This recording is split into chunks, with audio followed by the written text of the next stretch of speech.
শাইখুল হাদিস আল্লামা আজিজুল হক রহমাতুল্লাহি আলাইহির সুযোগ্য সাহেবজাদা শাইখুল হাদিস ইবনে শাইখুল হাদিস আল্লামা মামুনুল হক দামাত বারাকাতুহুম। বয়ান রাখবেন আল্লামা মামুনুল হক দামাত বারাকাতুহুম। আমি হযরতকে তার মূল্যবান বয়ান পেশ করার জন্য সবিনয় অনুরোধ করছি।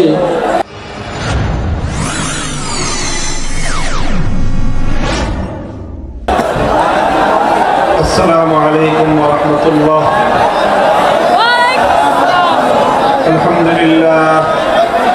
الحمد لله نحمده ونستعينه ونستغفره ونؤمن به ونتوكل عليه ونشهد أن لا إله إلا الله وحده لا شريك له ونشهد أن سيدنا وسندنا وحبيبنا ومولانا محمد صلى الله تعالى عليه وعلى آله وأصحابه وبارك وسلم تسليما كثيرا. أما بعد فأعوذ بالله من الشيطان الرجيم. بسم الله الرحمن الرحيم. ألم تر إلى الذين يزعمون أنهم آمنوا بما أنزل إليك وما أنزل من قبلك يريدون أن يتحاكموا إلى الطاغوت وقد أمروا أن يكفروا به ويريد الشيطان أن يضلهم ضلالا بعيدا. بارك الله لنا ولكم في القرآن العظيم ونفعنا وإياكم بالآيات والذكر الحكيم.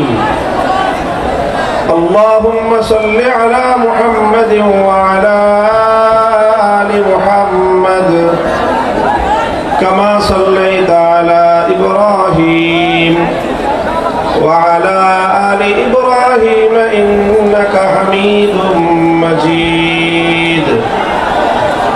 اللهم بارك على محمد وعلى آل محمد كما باركت على إبراهيم وعلى آل إبراهيم إنك حميد مجيد.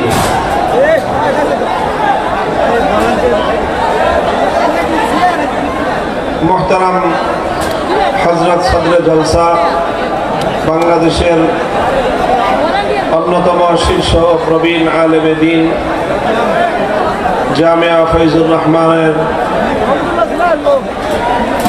স্বনামধন্য প্রিন্সিপাল ও শাইখুল হাদিস আল্লামা আব্দুল হক হাফিজাহুল্লাহ, উপস্থিত হযরত উলামায়ে কেরাম, সম্মানিত ও শ্রদ্ধাভাজন আমার মুরব্বী সাহেবান, সমবেত ইসলাম প্রিয়, কোরআন প্রেমিক, নবী প্রেমিক, তাওহীদি মুসলমান ভাই ও বন্ধুগণ, পর্দার অন্তরাল ও বাসাবাড়িতে অবস্থানরত আমার সম্মানিত মা ও বোনেরা, আল্লাহ পাক রব্বুল আলামিনের দরবারে শুকরগুজারি আদায় করি যে আজকে বাংলাদেশের অন্যতম প্রাচীন শহর ময়মনসিংহের এই প্রাণ কেন্দ্রে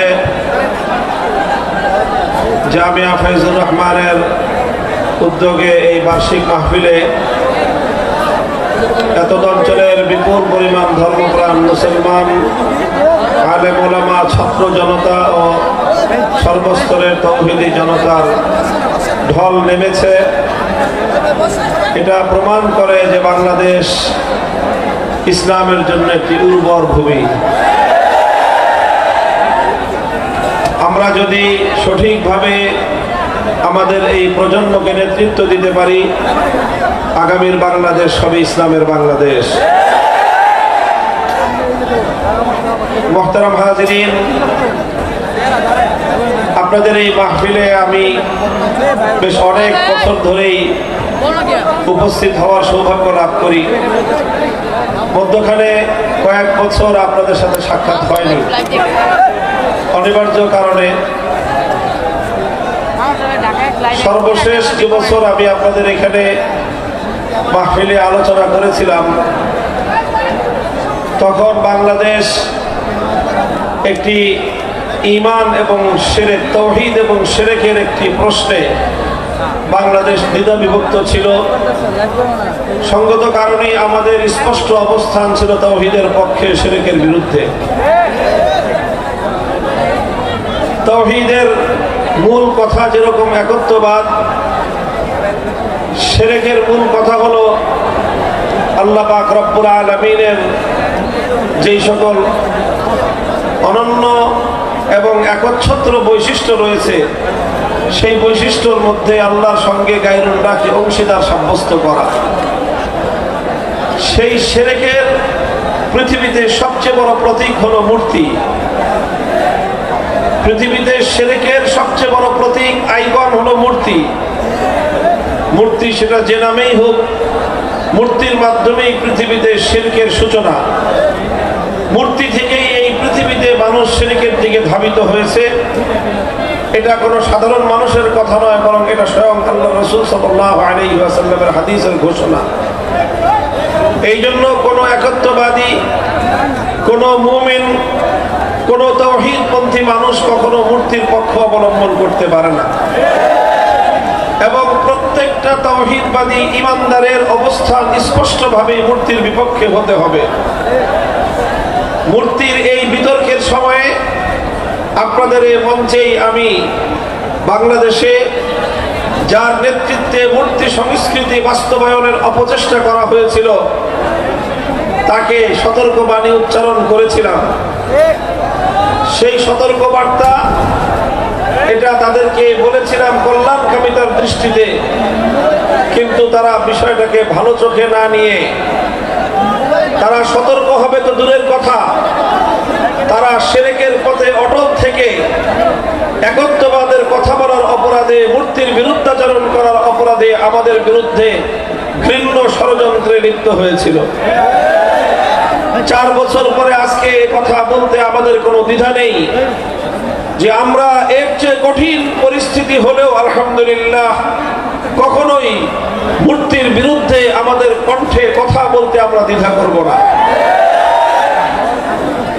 আল্লাহ পাক রব্বুল আলামিন আমাদের সামান্য কথা এবং সামান্য একটু ত্যাগ আর কোরবানির বদৌলতে আল্লাহ পাক রব্বুল আলামিন অনেক বড় বিজয় দিয়েছেন, যে 1 ঘন্টার ব্যবধানে গোটা বাংলাদেশ মূর্তির অপবিত্রতা থেকে মুক্ত হয়েছে। আমি আপনাদের সামনে এই গভীর রজনীতে সুদীর্ঘ আলোচনা করব না।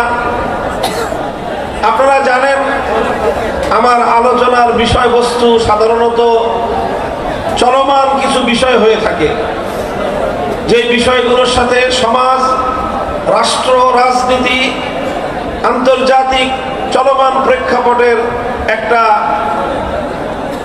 প্রেক্ষাপট এবং সেই বিষয়গুলোর আলোচনা থাকে আমার আলোচ্য বিষয়। এগুলো আমরা কেন বলি? যদিও আমাদের এই কথা অনেকের কাছে ভালো লাগে না। অনেকে মনে করে আলেম ওলামারা শুধুমাত্র মাসআলা মাসাইল নিয়েই আলোচনা করবে, আলেম ওলামারা শুধু ধর্মের ইবাদত বিষয়ে কথা বলবে, ইসলামের ইবাদত, নামাজ, রোজা, হজ, যাকাত, পর্দা, পুশিদা, পিতামাতার হক, জাহান্নামের আযাবের ভয়, জান্নাতের আশাবাদের কথা, কবরের কথা, এই সমস্ত কথার মধ্যেই আলেমদের আলোচনা সীমাবদ্ধ থাকবে। এটা আমাদের সমাজের এক শ্রেণীর মানুষের বদ্ধমূল ধারণা। তারা আলেমদের কাছ থেকে সমাজের অসঙ্গতি নিয়ে কথা শুনতে চায় না। তারা উলামায়ে কেরামের কাছ থেকে রাজনীতির অঙ্গনে নানা ধরনের কুসংস্কারের বিরুদ্ধে আলেমদের প্রতিবাদী কণ্ঠের আওয়াজ তারা শুনতে অভ্যস্ত নয়। কিন্তু উলামায়ে কেরামকে মনে রাখতে হবে যে আলেম সমাজ, সমাজের প্রত্যেকটি অসঙ্গতি নিয়ে কথা বলতে আল্লাহর পক্ষ থেকে আদিষ্ট হয়েছেন। আলেম সমাজ আল্লাহর পয়গম্বরের পক্ষ থেকে জাতির প্রতিটি বিচ্যুতির ব্যাপারে জাতিকে সতর্ক করে সঠিক পথ নির্দেশনা দেওয়ার জন্য আদিষ্ট হয়েছেন। সুতরাং আমাদের স্পষ্ট ঘোষণা, এই জাহিলি সমাজ ব্যবস্থা আমাদের কাছ থেকে যাই শুনতে পছন্দ করুক আর যাই শুনতে অপছন্দ করুক, আমরা আল্লাহর কোরআনের দৃষ্টিতে, আল্লাহর পয়গম্বরের সুন্নাহর আলোকে সমাজ, রাষ্ট্র, রাজনীতির প্রতিটি অসঙ্গতি নিয়ে কথা বলবো, কথা বলতে থাকবো। আমাদের কথা যদি কারো ভালো লাগে তবুও বলবো, আমাদের কথা যদি কারো অপছন্দ হয় তবুও বলবো, আমাদের কথায় যদি কারো গাত্রদাহ হয় সে জ্বলতে পুড়তে জ্বলে পুড়ে ছারখার হতে পারে। ইনশাআল্লাহ আলেম সমাজের কণ্ঠ হকের কথা বলতে কখনো স্তম্ভিত হবে না।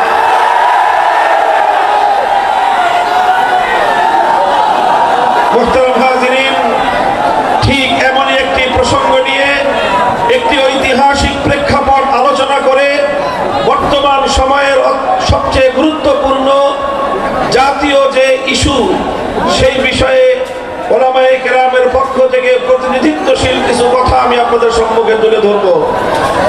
আমি আপনাদের সম্মুখে আল্লাহর কোরআনে পাকের সূরাতুন নিসার 7 নম্বর আয়াতটি তেলাওয়াত করেছি। আল্লাহ পাক রব্বুল আলামিন আমার এই তেলাওয়াতকৃত আয়াতের মধ্যে অত্যন্ত ক্ষোভ এবং ঘৃণা নিয়ে এক শ্রেণীর মানুষের ব্যাপারে আশ্চর্য প্রকাশ করেছেন।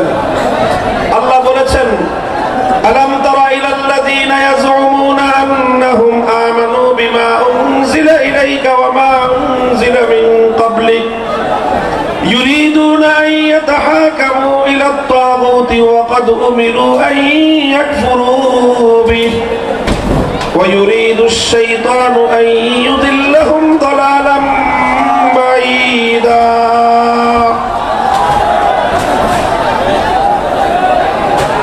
আপনারা এদিকে লক্ষ্য করে আওয়াজ করবেন না ভাই। টিন ভাঙ্গেন আর বিল্ডিং ভাঙ্গেন, যাই ভাঙ্গেন, আওয়াজ করেন না। শান্ত হন, শান্ত হন।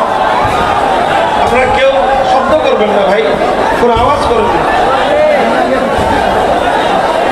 এগুলো একটা ব্যবস্থাপনার জন্য মাদ্রাসার পক্ষ থেকে, ইন্তেজামিয়ার পক্ষ থেকে এটা দেওয়া হয়েছে। আমরা বিশৃঙ্খলা করবেন না মেহেরবানি করে, মাহফিলটা আমাদেরকে সমাপ্ত করতে দেন। আপনারা এইভাবে এই কেউ টিনে হাত দিবেন না, কেউ টিনে হাত দিবেন না, দয়া করে কেউ টিনে হাত দিবেন না। আপনারা পিছন দিকে সরে যান, পিছন দিকে সরে যান, সামনের দিকে চলে যান, নাহলে আওয়াজ শুনতে থাকেন। দেখতে হবে এমন কোনো জরুরি কিছু না। মেহেরবানি করে এত বড় মজমাকে বিশৃঙ্খল করবেন না আপনারা কেউ। এখানে যারা আছেন আর নতুন করে কোনো টিম ভাঙার চেষ্টা করবেন না। আল্লাহ আপনাদের কাছে বিনীত অনুরোধ করতেছি, আপনারা মাহফিলটাকে অল্প কিছু সময় কথা বলবো, এই কথা বলার মধ্যে যদি আপনারা মাঝখানে বিঘ্ন সৃষ্টি করেন, মনোযোগ যদি ডান দিকে বাম দিকে চলে যায়, তাহলে আমি আমার আলোচ্য বিষয়টা আজকের এই উপস্থিতির সামনে আমি পেশ করতে পারবো না। এই জন্য আমি এই ডান দিকে যারা আছেন আর বাম দিকে যারা আছেন টিনের বাইরে, আপনাদের কাছে আমি বিশেষভাবে অনুরোধ করতেছি যে আপনারা কোনো আওয়াজ করবেন না, আপনারা কোনো আওয়াজ করবেন না, ইনশাআল্লাহ। ঠিক আছে তো? যাই করেন, ধাক্কা ধাক্কি যাই করেন, আওয়াজ করেন না। মুহতারাম হাজিরিন, আয়াতের মধ্যে আল্লাহ পাক রব্বুল ইজ্জত বলতেছেন, অত্যন্ত ক্ষোভ এবং ঘৃণা নিয়ে আল্লাহ প্রশ্ন ছুড়ে দিয়েছেন যে তোমরা কি লক্ষ্য করো না যে কিছু মানুষ আছে এমন যারা নিজেদেরকে ইমানদার বলে দাবি করে, ইয়াজউমুনা আন্নাহুম আমানু, তারা দাবি করে তারা ইমানদার, অথচ ইমানদার হিসেবে নিজেদেরকে দাবি করার পরেও ইউরিদুনা আন ইয়াতাহাকামু ইলা আত-তাগুত, তারা তাগুতের কাছে বিচার চাইতে যায়, তারা তাগুতের কাছে ফয়সালা চাইতে যায়, তারা তাগুতকে বিচারক এবং তাগুতকে তারা শাসক হিসেবে মেনে নেয়। আল্লাহর কোরআন বলতে চায় যে যে ব্যক্তি নিজেকে ইমানদার বলে পরিচয় দিবে সে কশ্চিনকালেও কোনো তাগুতকে মেনে নিতে পারে না, আর যারা তাগুতকে বিশ্বাস করবে তারা কোনোদিন ইমানদার হতে পারে না। আলো আর অন্ধকার যেমন একত্রিত হতে পারে না, সাদা আর কালো যেমন একাকার হতে পারে না, ঠিক তদ্রূপ রাত আর দিন যেমন একসঙ্গে এক সময়ে পাওয়া যেতে পারে না, ঠিক একইভাবে একই সঙ্গে একজন মানুষ ইমানদার এবং তাগুতে বিশ্বাসী হতে পারে না। যারা ইমানদার হয় তারা তাগুতকে অস্বীকারী হয়, যারা তাগুতকে বিশ্বাস করে তারা কশ্চিনকালেও ইমানদার হতে পারে না। বড় আশ্চর্যের বিষয়, বড় দুঃখজনক এবং মর্মান্তিক বিষয় হলো এই, আজ মুসলিম সমাজের মধ্যে শত শত নয়, হাজার এবং লক্ষ নয়, কোটি কোটি মুসলমান এমন রয়েছে যারা নিজেদেরকে ইমানদার বলে পরিচয় দেয়, অথচ তারা তাগুতকে বিশ্বাস করে। তারা তাগুতে বিশ্বাসী হওয়ার কারণে তারা নিজেদেরকে যতই ইমানদার পরিচয় দিক, তাদের আইডেন্টি কার্ডে, তাদের পরিচয় পত্রে যতই ধর্ম হিসেবে মুসলিম লেখা থাকুক, তাদের নাম যতই আব্দুস সালাম, আব্দুল মুমিন এই নাম থাকুক, যখনই তারা তাগুতের উপর বিশ্বাস স্থাপনকারী হবে তখন তারা ইমানদার এবং মুসলিম হতে পারে না। এটা হলো অত্যন্ত গুরুত্বপূর্ণ একটা বিষয়। সমাজের অসংখ্য অগণিত মানুষ এই তাগুতে বিশ্বাস থাকার কারণে তারা নিজেদেরকে মূর্খতা বশত, অজ্ঞতা বশত নিজেদেরকে ইমানদার বলে মনে করে, অথচ কোরআন এবং হাদিসের ফয়সালায় তারা স্পষ্টভাবে মুশরিক এবং তারা কাফের ও বেঈমান। এই জন্য আমি আমার আলোচনার সুবিধার্থে লম্বা আলোচনা করব না, আমি বলতেছি আপনারা মেহেরবানি করে আওয়াজ করবেন না। আমার আলোচনার সুবিধার্থে আমি প্রথমে আপনাদের কাছে তাগুতের পরিচয় তুলে ধরতেছি। তাগুত কাকে বলা হয়? তাগুত কাকে বলা হয় লক্ষ্য করেন, কোরআনে পাকের অনেকগুলো আয়াতের মধ্যে আল্লাহ পাক রব্বুল আলামিন তাগুত শব্দটি প্রয়োগ করেছেন। তাতাবায়ানার রুশদু মিনাল গাই ফামান ইয়াকফুর বিত-তাগুতি ওয়া ইউমিন বিল্লাহি ফাকাদ ইসতামসাকা বিল উরওয়াতিল উসতা। আল্লাহ বলেছেন যে তাগুতকে অস্বীকার করবে আর আল্লাহর উপর ঈমান আনবে, সে একটা শক্ত মজবুত হাতলকে ধারণ করলো। অন্য আয়াতে আমার আল্লাহ বলেছেন আল্লাযীনা আমানু ইউকাতিলুনা ফি সাবিলিল্লাহ ওয়াল্লাযীনা কাফারু ইউকাতিলুনা ফি সাবিলিত তাগুত। যারা ঈমানদার তারা লড়াই করে কার পথে? চিৎকার করে বলেন, যারা ঈমানদার তারা লড়াই করে কার পথে? ওয়াল্লাযীনা কাফারু ইউকাতিলুনা ফি সাবিলিত তাগুত। আর যারা কাফের এবং বেঈমান তারা লড়াই করে, সংগ্রাম করে, চেষ্টা করে তাগুতের পথে। অর্থাৎ সব জায়গায় আল্লাহর কোরআন ঈমান বিল্লাহকে এবং তাগুতকে কম্পিটিটিভ অর্থাৎ একটি প্রতিদ্বন্দ্বিতামূলক শব্দ হিসেবে আল্লাহ প্রয়োগ করেছেন। আল্লাহর প্রতিপক্ষ হলো তাগুত, তাগুতের প্রতিপক্ষই হলেন আমার আল্লাহ। সুতরাং দুই প্রতিপক্ষকে যেমন একসঙ্গে কেউ খুশি করতে পারে না, তদ্রূপ যদি কেউ তাগুতকে খুশি করতে চায় কশ্চিনকালেও আল্লাহকে খুশি করতে পারবে না। যারা আল্লাহকে খুশি করতে চাইবে, যারা আল্লাহর সন্তুষ্টি হাসিল করতে চাইবে, যারা আল্লাহকে রাজি করতে চাইবে, তারা কশ্চিনকালেও তাগুতকে রাজি করতে পারবে না। কাজেই এই যে দ্বিমুখী একটা চরিত্র মানুষের মধ্যে আছে, যে আল্লাহ ভি রাজি রহে শয়তান ভি নারাজ না হো, আল্লাহ সন্তুষ্ট থাকুক শয়তানও যেন বেজার না হয়, এই ধরনের ধোঁকাবাজি আর মুনাফিকি নীতি পরিহার করতে হবে। আর এই মুনাফিকি নীতি মুসলমানদের মধ্যে সবচেয়ে বেশি প্রবিষ্ট আছে। মুসলিম জাতি এবং সমাজের মধ্যে সবচেয়ে বেশি মুনাফিকি নীতি কার্যকর আছে হলো মুসলমানরা তাগুতের পরিচয় জানে না। এই জন্য খুব সংক্ষিপ্ত ভাবে আমি আপনাদের সামনে তাগুতের পরিচয় তুলে ধরছি। আমি বলছি কোরআনে পাকের অনেকগুলো আয়াতের মধ্যে আল্লাহ পাক রব্বুল আলামিন তাগুতকে আল্লাহর প্রতিপক্ষ হিসেবে সাব্যস্ত করেছেন। এই জন্য কাদিমান ওয়া হাদিসান সাহাবায়ে কেরামের যুগ থেকে আজ পর্যন্ত যারাই পবিত্র কোরআন নিয়ে আলোচনা করেছেন, তাফসীর করেছেন, তারা সকলেই অত্যন্ত গুরুত্বের সঙ্গে তাগুতের পরিচয় তুলে ধরেছেন এবং সেই সবগুলো কথা একত্রিত করলে তার সারাংশ যেটা দাঁড়ায় সেটা হলো তাগুতের পরিচয় বলা হয়। তাগুত ওই গায়রুল্লাহকে বলা হয়।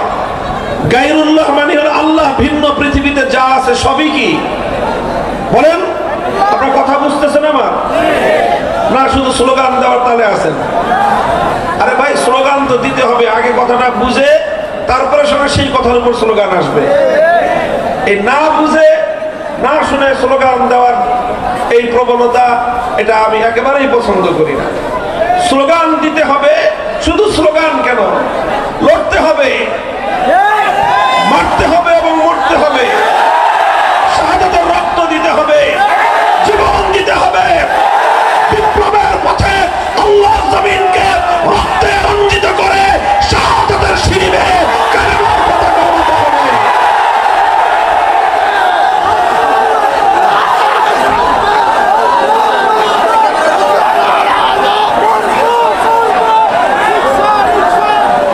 তবে এই সব কিছু করতে হবে, বুঝে না বুঝে, চিৎকার করবেন, বুঝে না বুঝে।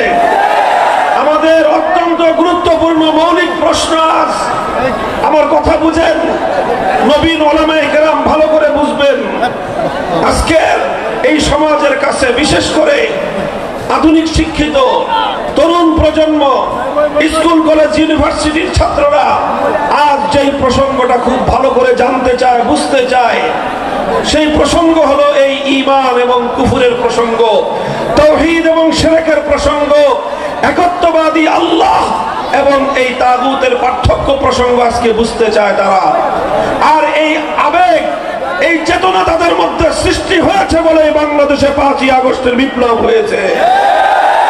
5ই আগস্টের বিপ্লব শুধু আলেম ওলামারা করে নাই, 5ই আগস্টের বিপ্লব শুধু কওমি মাদ্রাসার ছাত্ররা করে নাই, বরং 5ই আগস্টের বিপ্লব এদেশের কওমি আলিয়া স্কুল কলেজ ইউনিভার্সিটির সকল প্রজন্মের ছাত্র জনতা, ইয়াং জেনারেশন, তরুণ প্রজন্ম ঐক্যবদ্ধ হয়ে যে বিপ্লব করেছে, সেই বিপ্লবের অন্যতম চেতনা ছিল আল্লাহ জমিন থেকে সমস্ত তাগুতি শক্তির শেকড় সহ উপড়ে ফেলা।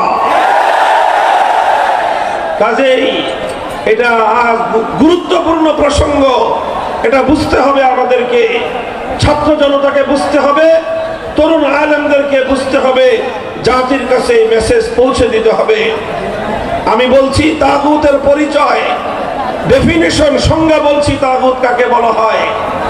খুব সহজ ভাষায় বলতে গেলে আমি বলছিলাম গায়রুল্লাহ বুঝেন? বলেন সকলে জবাব দেন, গায়রুল্লাহ বুঝেন? গায়রুল্লাহ মানে কি? আল্লাহ ছাড়া। গায়রুল্লাহ মানে এই পৃথিবীতে আল্লাহ ছাড়া যা আছে সবই আল্লাহ ছাড়া, কায়নাতের মধ্যে যা আছে সব কি গায়রুল্লাহ। তো কোন গায়রুল্লাহকে যদি আল্লাহর আসনে বসানো হয়, সেই গায়রুল্লাহকেই বলা হয় তাগুত। যেই গায়রুল্লাহকে আল্লাহর আসনে বসানো হবে সেই গায়রুল্লাহ কি? তাগুত। যে গায়রুল্লাহ নিজে অথবা অন্য কেউ তাকে আল্লাহর আসনে বসানোর পর সে তার প্রতি সম্মত থাকবে, সেই গায়রুল্লাহকেই তাগুত বলা হবে। আরো সহজ ভাষায় যদি বলি, আমার আল্লাহ পাক রব্বুল আলামিনের কিছু বৈশিষ্ট্য আছে যেটা আল্লাহর জন্য নির্ধারিত, যে বৈশিষ্ট্য আল্লাহ ছাড়া অন্য কারো জন্য বৈধ নয়, এমন কিছু বৈশিষ্ট্য আল্লাহর রয়েছে। আল্লাহর সেই বৈশিষ্ট্যগুলো যদি কোনো গায়রুল্লাহর জন্য সাব্যস্ত করা হয়, তখনই সেই গায়রুল্লাহ তাগুতে পরিণত হয়। যেরকম সহজ দৃষ্টান্ত দিলে আপনারা বুঝবেন, ইবাদতের একমাত্র মালিক কে? চিৎকার করবেন, একেবারে মাহফিলের শেষ পর্যন্ত বলবেন, ইবাদতের একমাত্র মালিক কে?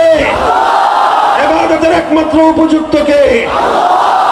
এখন যে ইবাদত একমাত্র আল্লাহর প্রাপ্য, সেই ইবাদত যদি আল্লাহ ছাড়া কোনো গায়রুল্লাহকে দেওয়া হয়, তাহলে সেই গায়রুল্লাহকেই বলা হয় তাগুত। যেমন ইবাদত কেউ যদি আল্লাহকে না করে লাত, মানাত, উজ্জা, হুবাল এই সমস্ত দেব দেবতাকে ইবাদত করে, তাহলে সেই দেব দেবতাগুলোকেই বলা হয় তাগুত। এটা ছিল সেই যুগের তাগুত। আর আজকের যুগে এই যে দুর্গা, সরস্বতী, কালী নামে যত মূর্তির পূজা মানুষ করে, এই প্রত্যেকটা মূর্তিকে মানুষ আল্লাহর আসনে বসায়। যে ইবাদত এক আল্লাহর উপযুক্ত ছিল, যে ইবাদত একমাত্র আল্লাহর জন্য নির্ধারিত ছিল, সেই ইবাদতকে আল্লাহর জন্য না করে দুর্গার জন্য করলো, কালীর জন্য করলো, সরস্বতীর জন্য করলো, নানা ধরনের মূর্তির জন্য করলো। সুতরাং এই মূর্তিগুলো যখনই মানুষ এই মূর্তির পূজা করে, তখনই এই মূর্তিগুলো তাগুতে পরিণত হয়। এটা মানুষ বুঝে, এটা মুসলমানরা বুঝে যে আল্লাহ ছাড়া অন্য কোনো গায়রুল্লাহর পূজা করা যাবে না। কেন? তাহলে একত্ববাদ থাকবে না। ইবাদতের উপযুক্ত একমাত্র কে? আল্লাহ। ইবাদত যেরকম একমাত্র আল্লাহর, আল্লাহ একমাত্র যেরকম ইবাদতের উপযুক্ত, আল্লাহ এই মহাবিশ্বের মধ্যে একমাত্র ইবাদত প্রাপ্য, ঠিক তদ্রূপ ইবাদতের মতো আল্লাহ পাকেরও আল্লাহর আরেকটা অনন্য বৈশিষ্ট্য রয়েছে, যেটা আল্লাহর জন্য নির্ধারিত। সেটা হলো এই কায়নাতের মধ্যে, গোটা সৃষ্টি জগতের মধ্যে চূড়ান্ত ভাবে আনচ্যালেঞ্জেবল, অর্থাৎ যেই বিষয়কে কেউ চ্যালেঞ্জ করতে পারবে না, কেউ যেটাকে প্রশ্ন করতে পারবে না, কেউ যেটাকে বাতিল করতে পারবে না, এইরকম চূড়ান্ত ভাবে এই মহাবিশ্বের মধ্যে বিধান দেওয়ার একমাত্র মালিককে। আল্লাহর কোন বিধানকে দুনিয়ার কোন কর্তৃপক্ষ চ্যালেঞ্জ করার অধিকার রাখে না। আল্লাহর কোন বিধানকে দুনিয়ার কোন ব্যক্তি বা কোন কর্তৃপক্ষ বাতিল করার অধিকার রাখে না।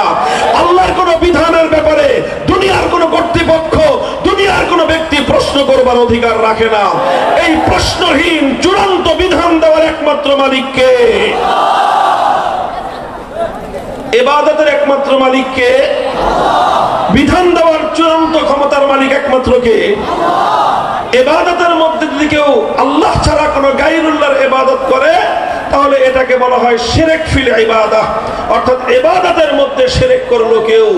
ঠিক তদ্রূপ যে আইন তৈরি করবার একচ্ছত্র চূড়ান্ত ক্ষমতা আল্লাহর জন্য নির্ধারিত, সেই আইন তৈরি করার ক্ষমতা যদি কেউ আল্লাহ ছাড়া অন্য কোন গায়রুল্লাহকে প্রদান করে, অন্য কোন ব্যক্তি অথবা কোন গোষ্ঠীকে যদি কেউ প্রদান করে, অন্য কোন গোষ্ঠী যদি আল্লাহর কোন আইনকে চ্যালেঞ্জ করে কোন আইন তৈরি করে, তাহলে সেই ব্যক্তি এবং সেই গোষ্ঠীও তাগুতে পরিণত হয়।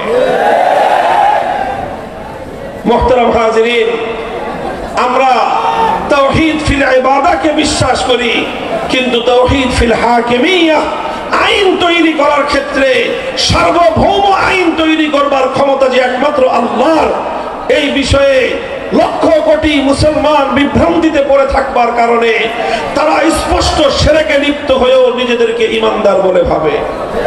আর আল্লাহ পাক এই ধরনের নামধারী ইমানদারদের ব্যাপারেই ক্ষোভ এবং ঘৃণা প্রকাশ করে বলেছেন, নিজেদেরকে ইমানদার বলে পরিচয় দেয়, অথচ বিচার চাওয়ার সময় তারা তাগুতের কাছে বিচার চাইতে চায়।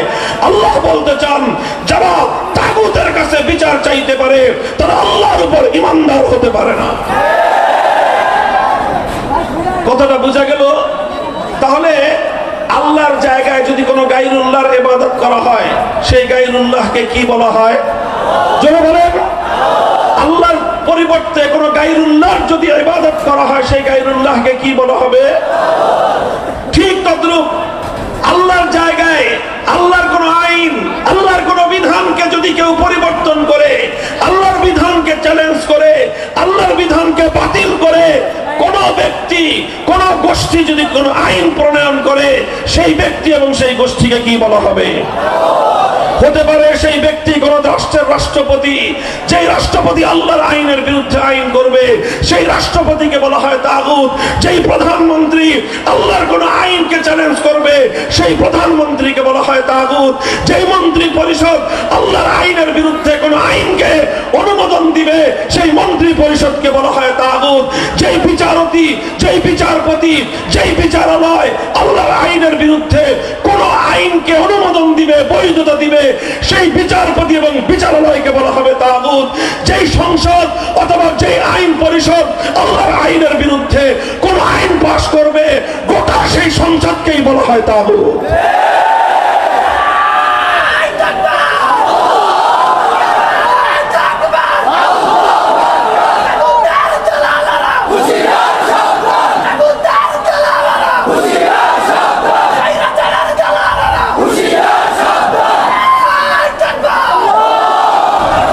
মোহতারাম হাজরিন, এই তাগুত আপনারা চিন্তা করেন, কোন মুসলমান যে নাকি নিজেকে ইমানদার বলে পরিচয় দেয় তাকে যদি দুর্গার পূজা করতে বলা হয় সে রাজি হবে?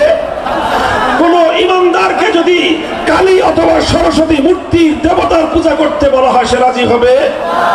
যেমনি ভাবে কোন গায়রুল্লাহর পূজা করতে কোন ইমানদার রাজি হতে পারে না, ঠিক তদ্রুপ আল্লাহর আইনের বিরুদ্ধে সংসদ যখন কোন আইন পাশ করে, আল্লাহর আইনের বিরুদ্ধে মন্ত্রী পরিষদ যখন কোন আইনের অনুমোদন দেয়, আল্লাহর আইনের বিরুদ্ধে কোন রাষ্ট্র ব্যবস্থা যখন কোন আইন করে, কোন ইমানদার নিজের দেহে এক ফোঁটা রক্ত থাকতে, দেহে প্রাণের স্পন্দন থাকতে আল্লাহর আইনের বিরুদ্ধে যত বড় রাষ্ট্র হোক না কেন রাষ্ট্রের সে আইনকে সে মানতে পারে না।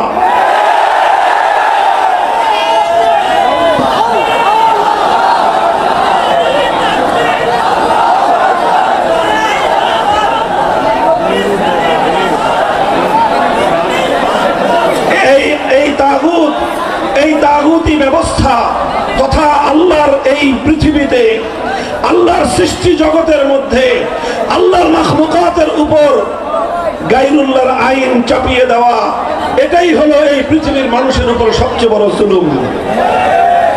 লক্ষ্য করে বুঝেন, আল্লাহর মাখলুক সৃষ্টি করলেন কে? এই জমিন সৃষ্টি করলেন কে?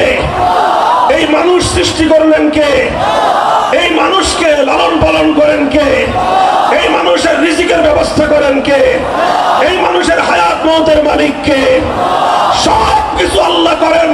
এই মানুষের জন্য আল্লাহ পাক আগুন পানি বাতাস সৃষ্টি করেছেন। মানুষ আল্লাহর প্রতি মুহূর্তে আল্লাহর রিজিক খেয়ে বেঁচে থাকে।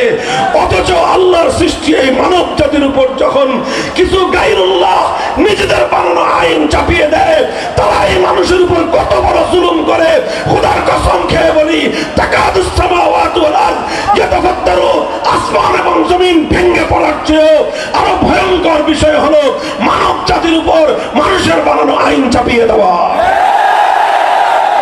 এই অভিশাপ মুসলমানদের মধ্যে দীর্ঘ একটা সময় পর্যন্ত ছিল না।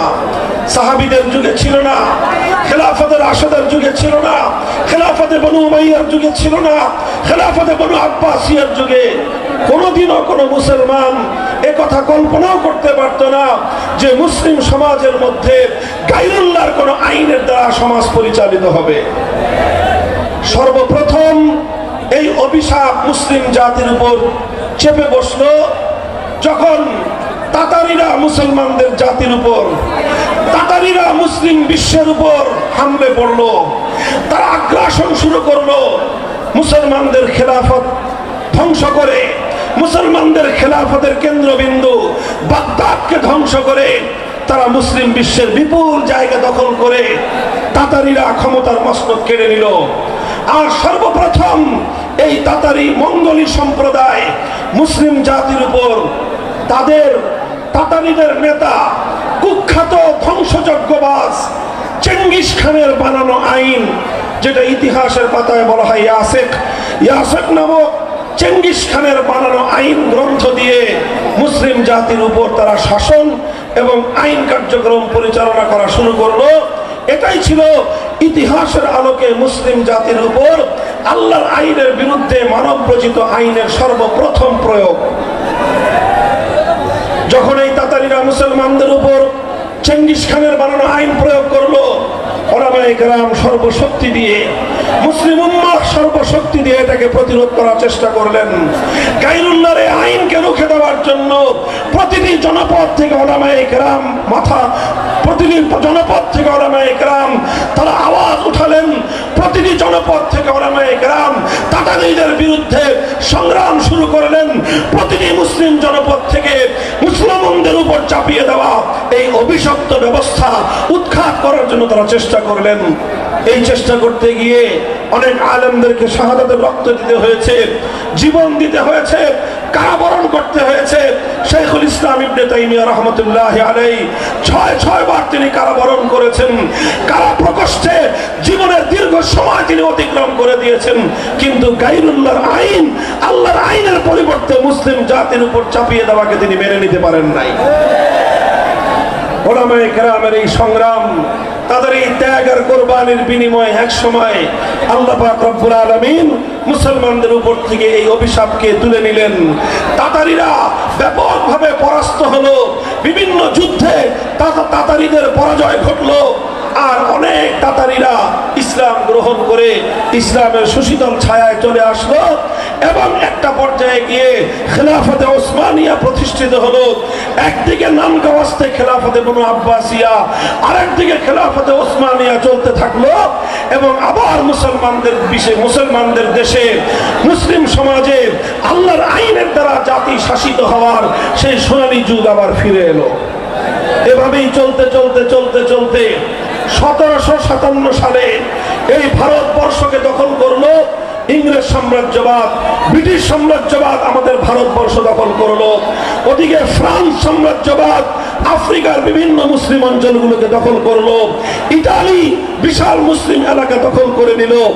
এইভাবে পশ্চিমা সাম্রাজ্যবাদীরা মুসলিম দেশ এবং মুসলিম জনপদগুলোকে দখল করে করে নিয়ে সেই জায়গাগুলো থেকে আল্লাহর আইনকে উৎখাত করে দিয়ে, কোরআনের শাসন ব্যবস্থাকে উৎখাত করে দিয়ে আল্লাহর আইনের জায়গায় সাম্রাজ্যবাদী ব্রিটিশ আইনের দ্বারা মুসলিম জাতিকে তারা শাসন করতে শুরু করলো।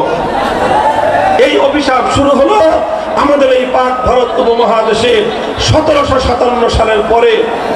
যখন এই অভিশপ্ত ধারা শুরু হলো, সর্বপ্রথম শাহ আব্দুল আজিজ মুহাদ্দিস দেহলভী রাহমাতুল্লাহি আলাইহি তিনি একটা ঐতিহাসিক ফতোয়া দিয়েছিলেন।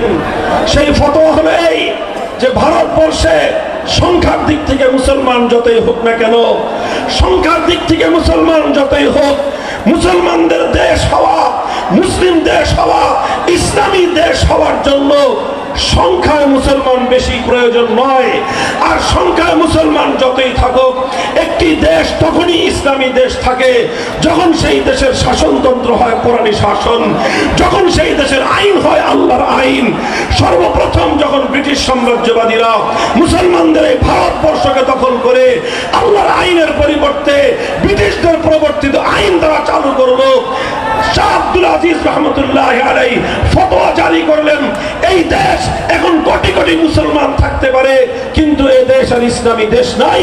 এই দেশ এখন দারুল ইসলাম নয়, এই দেশ এখন দারুল হরব, অর্থাৎ এই দেশ এখন কাফেরদের দ্বারা আক্রান্ত দেশ।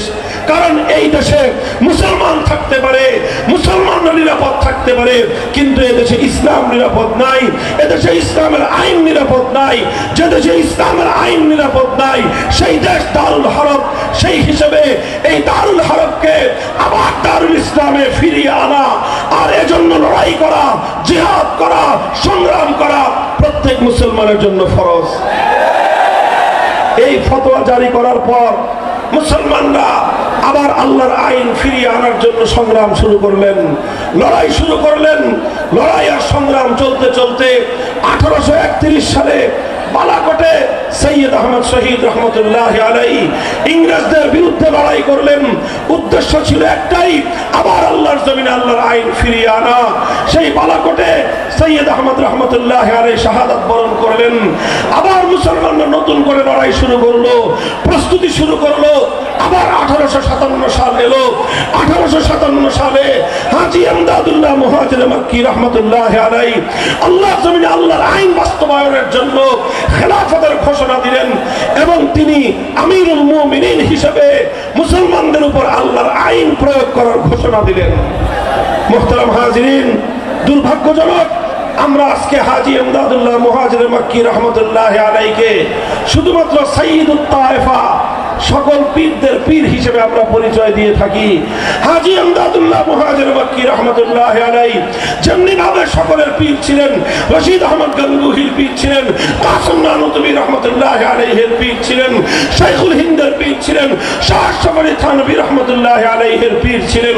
কিন্তু এমনি একদিকে যেমন তার পীরের পরিচয় ছিল, সঙ্গে সঙ্গে তিনি এই উম্মতের, এই ভারতবর্ষের আমিরুল মুমিনিন ছিলেন। তিনি আমিরুল মুমিনিন ছিলেন, তিনি খেলাফত ঘোষণা দিয়েছিলেন। তার সেই খেলাফতের প্রধান মার্কাজ, প্রধান রাজধানী ছিল থানা ভবন। তার একজন প্রধান সেনাপতি ছিল হাফেজ জামিল রহমতুল্লাহ আলাই। তার খেলাফতের প্রধান বিচারপতি ছিলেন রশিদ আহমদ গঙ্গুহি রহমতুল্লাহ আলাই। তার রাষ্ট্রে, তার খেলাফতের প্রধানমন্ত্রী ছিলেন কাসেম নানুতুবি রহমতুল্লাহ আলাই। এভাবে হাজী ইমদাদুল্লাহ মুহাজির মক্কি রহমতুল্লাহ আলাই তিনি আবার ইংরেজদের বানানো আইন প্রত্যাখ্যান করে, বাতিল করে মুসলিম সমাজের মধ্যে আল্লাহর আইন ফিরিয়ে আনার জন্য খেলাফত কায়েম করেছিলেন। আর তিনি যখন এই খেলাফত কায়েম করে আল্লাহর আইন জারি করলেন, ব্রিটিশ সাম্রাজ্যবাদীরা তাদের বিরুদ্ধে হামলা করলো, আক্রমণ করলো, লড়াই হলো, জিহাদ হলো। শামিলির রণাঙ্গনে তার প্রধান সেনাপতি হাফেজ জামিল রহমতুল্লাহ আলাইহি সহ অসংখ্য আলেম ওলামা, অসংখ্য দিনদার মুসলমান বুকের রক্ত দিয়ে আল্লাহর জমিনকে রঞ্জিত করলেন, শাহাদাতের মৃত্যুকে আলিঙ্গন করলেন। হাজার হাজার ওলামায়ে কেরাম ফাঁসি কাষ্ঠে ঝুললেন। বুক খালি হলো ওলামায়ে কেরামের মায়েদের, বিধবা হলেন আলেমদের স্ত্রীরা, ইতিম হলো আলেমদের সন্তানেরা। সমস্ত জুলুম তারা চোখ বুজে সহ্য করলেন, হাসি মুখে তারা বরণ করে নিলেন। কিন্তু এক মুহূর্তের জন্য মানব রচিত আইনের সামনে মাথা নত করেন নাই। তারা শাহাদাত বরণ করলেন, পারলেন না এবারও দ্বিতীয় চেষ্টায়। তখন 1866 সালে নতুন মেহনত শুরু করলেন, দারুল উলুম দেওবন্দ প্রতিষ্ঠা করলেন। উদ্দেশ্য আবার একই, আল্লাহর জমিনে আল্লাহর আইন, আল্লাহর শাসন ফিরিয়ে আনতে হবে, আল্লাহর জমিনে আল্লাহর কোরআনের শাসন ফিরিয়ে আনতে হবে। 1866 সালে দারুল উলুম দেওবন্দ প্রতিষ্ঠিত হয়ে এই সংগ্রাম শুরু হলো। চলতে চলতে চলতে চলতে 80 বছর পরে 1947 সালে ব্রিটিশরা রাজি হলো যে ঠিক আছে, আমরা তোমাদের দেশ ছেড়ে চলে যাব, তোমরাই তোমাদের দেশ যেভাবে ইচ্ছা সেভাবে শাসন করবে। যখন ব্রিটিশরা এই দেশ ছেড়ে চলে যেতে সম্মত হলো, তখন এদেশে বড় বড় দুইটা জাতি ছিল, একটা হলো হিন্দু জাতি আর একটা হলো মুসলিম জাতি। তখন প্রশ্ন আসলো, এই দুই রাষ্ট্র, বিশাল ভারত একসঙ্গে থাকবে না হিন্দুদের আলাদা রাষ্ট্র হবে, মুসলমানদের আলাদা রাষ্ট্র হবে? তখন মুসলমানরা সিদ্ধান্ত নিল, অধিকাংশ মুসলিমরা সিদ্ধান্ত নিল যে আমাদের দুনিয়ার এত উন্নতির প্রয়োজন নাই, আমাদের এত বড় রাষ্ট্রের প্রয়োজন নাই, আমাদের জাগতিক এত সমৃদ্ধির প্রয়োজন নাই। আমরা আধা পেট খেয়ে থাকবো, অনাহারে অর্থাহারে থাকবো, কিন্তু আমরা এমন একটা ভূখণ্ড চাই যেই ভূখণ্ডে আইন হবে আল্লাহর আইন, যেই ভূখণ্ডের শাসন ব্যবস্থা হবে আল্লাহর কোরআনী শাসন ব্যবস্থা। শুরু হলো পাকিস্তান প্রতিষ্ঠার আন্দোলন। এই বাংলাদেশের ছাত্র জনতা, দুঃখজনক ইতিহাস আর তোমার পূর্বপুরুষদের গৌরবজনক ইতিহাসের একটা অধ্যায়। গভীর মনোযোগ দিয়ে শুনো।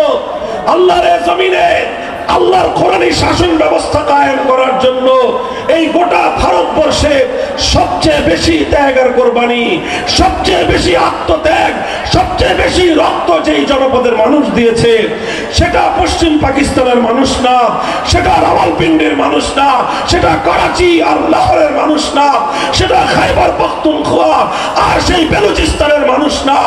আল্লাহর জমিনে আল্লাহর কোরআনী শাসন কায়েম করার জন্য ভারতবর্ষে যে জাতির সবচেয়ে বেশি অবদান, সে জাতি হলো এই পূর্ব বাংলা তথা বাংলাদেশের মুসলিম সমাজ।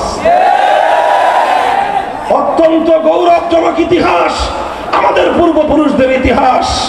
আমাদের পূর্বপুরুষরা তারাই বাড়ির কাছের কলকাতাকে লাথি মারলো, বললো যে তোমাদের সঙ্গে আমরা থাকবো না। বাড়ির কাছের দিল্লি দিল্লির সঙ্গে আমরা সম্পর্ক ছিন্ন করলাম। বিশাল ভারত রাষ্ট্র, যেই ভারত রাষ্ট্র আমাদের বাংলা জনপদের চারিদিক থেকে ঘেরাও করে আছে। আমরা এই ভারতের সঙ্গে থাকলে অনেক বড় রাষ্ট্র পেতাম, আমরা ভারতের সঙ্গে থাকলে অনেক বড় দেশ পেতাম, ভারতের সঙ্গে থাকলে পৃথিবীতে আমরা অনেক বড় রাষ্ট্রের নাগরিক হিসেবে সারা দুনিয়াতে আমরা চলাফেরা বিচরণ করতে পারতাম। কিন্তু আমাদের পূর্বপুরুষরা, তোমাদের পূর্বপুরুষরা বাড়ির কাছের দিল্লি আর বাড়ির কাছের ভারতবর্ষকে লাঠি মেরে 2000 কিলোমিটার দূরের সেই পশ্চিম পাকিস্তানিদের সঙ্গে হাতে হাত রেখেছিল। এ কারণে নয় যে ওরা পশ্চিম পাকিস্তানি খান পাঠান, শুধু একটা কারণে, ওদের পরিচয় মুসলমান, আমাদের পরিচয় মুসলমান। আমরা বলেছিলাম আসো মুসলমান মুসলমান, হাতে হাত রাখি, ভ্রাতৃত্বের বন্ধন স্থাপন করি, আর আমরা এমন একটা রাষ্ট্র করি যে রাষ্ট্রের সংবিধান হবে আল কোরআন। আল্লাহর কোরআনের আইনের দ্বারা শাসিত হওয়ার জন্য পশ্চিম পাকিস্তানের মুসলমানদেরও অনেক ত্যাগ রয়েছে, অবদান রয়েছে। তবে পশ্চিম পাকিস্তানিদের যেই পরিমাণ অবদান, সেই আল্লাহর নিজামে ইসলাম কায়েম করার জন্য, ইসলামী শাসন ব্যবস্থা কায়েম করার জন্য পশ্চিম পাকিস্তানিদের অবদানকে এক পাল্লায় রাখা হলে আর বাংলাদেশের মুসলমানদের অবদান অপর পাল্লায় রাখা হলে বাংলাদেশের মুসলমানদের অবদান তাদের চেয়ে 10 গুণ বেশি ভারী হয়ে যাবে। কিন্তু দুর্ভাগ্য আমাদের, আমরা স্বাধীন করলাম, আমরা হিন্দুদের থেকে আলাদা হয়ে মুসলিম রাষ্ট্র গঠন করলাম। এমন একটা রাষ্ট্র যে রাষ্ট্রের সংবিধান হবে কোরআনী সংবিধান, যে রাষ্ট্রের শাসনতন্ত্র হবে ইসলামী শাসনতন্ত্র, যে রাষ্ট্রের নিজাম হবে নিজামে ইসলাম। এরকম একটা স্বপ্ন নিয়ে এদেশের মানুষ হাজার মাইলের দূরত্বের পশ্চিম পাকিস্তানিদের সঙ্গে আমরা বন্ধন গড়ে তুললাম।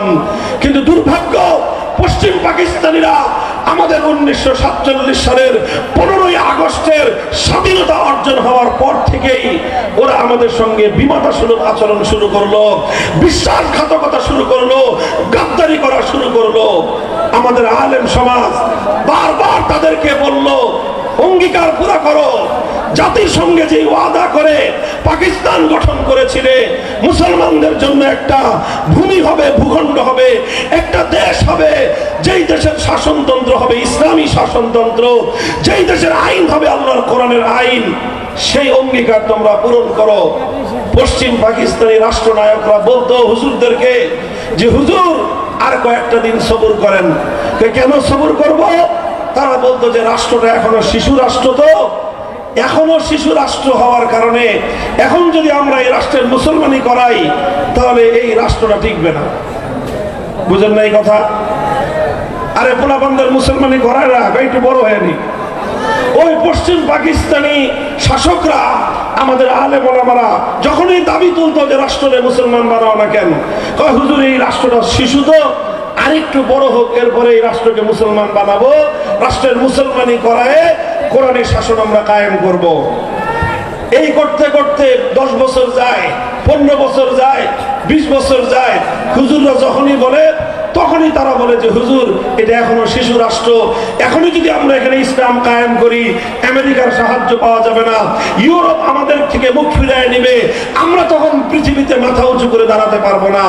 এই নানা রকম অজুহাতে, ছলচাতুরি দিয়ে, অজুহাত দেখিয়ে এদেশের মুসলমানদেরকে 24 বছর পর্যন্ত বঞ্চিত করে রেখেছে। এদেশের মুসলমানদের সঙ্গে 24 বছর পর্যন্ত গাদ্দারি আর বিশ্বাসঘাতকতা করেছে। আমার আব্বাজান মরহুম হযরত শাইখুল হাদিস আল্লামা আজিজুল হক রাহমাতুল্লাহি আলাইহি একটা কৌতুক করে এই ক্ষেত্রে একটা কথা বলতেন যে 24 বছর একই গান শুনে এলো যে রাষ্ট্র এখনো শিশু। যেই ছেলে 24 বছরের শিশু থাকে ও বালেগ হয় না, বললেন যে এটা 90 বছরে আর বালেগ হবে না। কাজে এই রাষ্ট্র আর রাখার দরকার নাই। যেই পাকিস্তান আল্লাহর কোরআনের বিধান বাস্তবায়নের অঙ্গীকার করে প্রতিষ্ঠিত হয়েছিল, 24 বছর পর্যন্ত রাষ্ট্র যদি শিশুই থাকে তাহলে 24 বছরের যে রাষ্ট্র বালেগ হয় না, 24 বছরের যে রাষ্ট্র সে তার প্রাপ্তবয়স্ক হয় না, সে রাষ্ট্রের প্রয়োজন নাই। পাকিস্তান ভেঙ্গে খান খান করে দাও।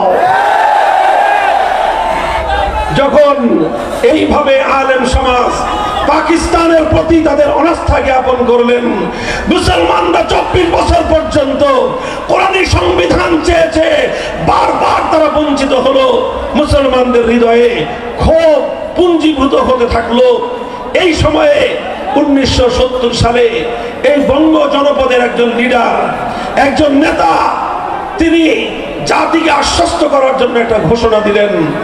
সেই ঘোষণা হলো যে আমরা যদি বিজয়ী হতে পারি তাহলে কোরআন সুন্নাহ বিরোধী কোনো আইন করব না, কোরআন সুন্নাহ বিরোধী কোনো আইন করবেন না। এই কথাটা কে বললেন? শেখ মুজিবুর রহমান সাহেব। তিনি এই তার জন্মের ইতিহাসে সবচেয়ে ভালো কোনো কাজ যদি করে থাকেন তাহলে তার এই ভালো কাজটা ছিল 1970-এর জাতীয় নির্বাচনের সময় জাতির সঙ্গে তিনি একটা অঙ্গীকার করেছিলেন যে কোরআন সুন্নাহ বিরোধী কোনো আইন তিনি করবেন না। এটা আমাদের মোল্লা মৌলবীদের মুখের কথা নয়, এটা বাংলাদেশের স্বাধীনতার দলিলপত্র ঘেটে দেখেন। 1970 সালের জাতীয় নির্বাচনের আগে আওয়ামী লীগের যে নির্বাচনী ইশতেহার ছিল, সেই নির্বাচনী ইশতেহারের মধ্যে জাতির সঙ্গে প্রকাশ্যে ওয়াদা করা হয়েছিল কোরআন সুন্নাহ বিরোধী কোনো আইন তারা করবেন না। এরপরে কি দেখলাম আমরা? তিনি নির্বাচনে পাশ করলেন, বিজয়ী হলেন, মানুষ অন্ধভাবে তাকে ভোট দিল। বিপুল পরিমাণ ভোট পেয়ে মানুষের জনসমর্থন নিয়ে নির্বাচিত হলেন। কিন্তু পশ্চিম পাকিস্তানিরা বাংলাদেশি নেতার কাছে তারা ক্ষমতা হস্তান্তর করলো না। তার পরিবর্তে 25 মাস ভয়াল কালো রাতে ঘুমন্ত বাংলার মানুষের উপর তারা ঝাঁপিয়ে পড়লো, নির্বিচারে হত্যাকাণ্ড চালালো। 26 মার্চ বাংলাদেশের পক্ষ থেকে স্বাধীনতা যুদ্ধের ঘোষণা দেওয়া হলো। 9 মাসের রক্তক্ষয়ী মুক্তিযুদ্ধের মধ্য দিয়ে 1971-এর 16 ডিসেম্বর বাংলাদেশ স্বাধীনতা লাভ করলো। আর এই 9 মাস শেখ মুজিবুর রহমান সাহেব পশ্চিম পাকিস্তানিদের খাস মেহমানদারিতে তিনি আপ্যায়িত হলেন। এরপরে বাংলাদেশ স্বাধীন হওয়ার পর তিনি সেখান থেকে মুক্ত হলেন। মুক্ত হয়ে সোজা গেলেন ইংল্যান্ডে। ইন্দিরা গান্ধীর সঙ্গে তার সাক্ষাৎ হলো, বৈঠক হলো, কথা হলো। ভারতের প্রধানমন্ত্রী ইন্দিরা গান্ধী শেখ মুজিবুর রহমান সাহেব বাংলাদেশে আসার সময় তার মুজিব কোটের পকেটের মধ্যে একটা ছোট চিরকুট ধরিয়ে দিলেন। আর ওই চিরকুটের মধ্যে তাকে অর্ডার করলেন, তাকে নির্দেশ দিলেন যে তুমি গিয়ে তোমার বাংলাদেশে এমন একটা সংবিধান প্রণয়ন করবা যে সংবিধানটা মুসলমানদের সঙ্গে সাংঘর্ষিক হবে, যে সংবিধান ইসলামী আদর্শের সঙ্গে গাদ্দারি হবে, এমন একটা সংবিধান করবা যেই সংবিধানটা কাগজে কলমে বাংলাদেশের সংবিধান হবে, কিন্তু সেই সংবিধানটা হবে ভারতের দালালির সংবিধান। তিনি সেই সংবিধানের মূল 4 নীতি ইন্দিরা গান্ধী নোট করে দিলেন। প্রথম মূলনীতি হবে জাতীয়তাবাদ, দ্বিতীয় মূলনীতি হবে ধর্মনিরপেক্ষতাবাদ, তৃতীয় মূলনীতি হবে গণতন্ত্র, চতুর্থ মূলনীতি হবে সমাজতন্ত্র। জাতীয়তাবাদ, ধর্মনিরপেক্ষতাবাদ, গণতন্ত্র, সমাজতন্ত্রের মতো কয়েকটা কুফরি মতবাদ নিয়ে 72 সালে শেখ মুজিবুর রহমান সাহেব কিছু চালাচামুন্ডাদেরকে দিয়ে একটা সংবিধান প্রণয়ন করলেন। যেই সংবিধানের মধ্যে সর্বপ্রথম 70-এর জাতীয় নির্বাচনের আগে তিনি জাতির সঙ্গে যে অঙ্গীকার করেছিলেন কোরআন সুন্নাহ বিরোধী কোনো আইন করবেন না, সর্বপ্রথম তিনি সেই সংবিধানে ইসলামী রাজনীতিকে নিষিদ্ধ ঘোষণা করে আল্লাহর কোরআনের আইনের সঙ্গে সবচেয়ে বড় গাদ্দারি আর বিশ্বাসঘাতকতা করলেন।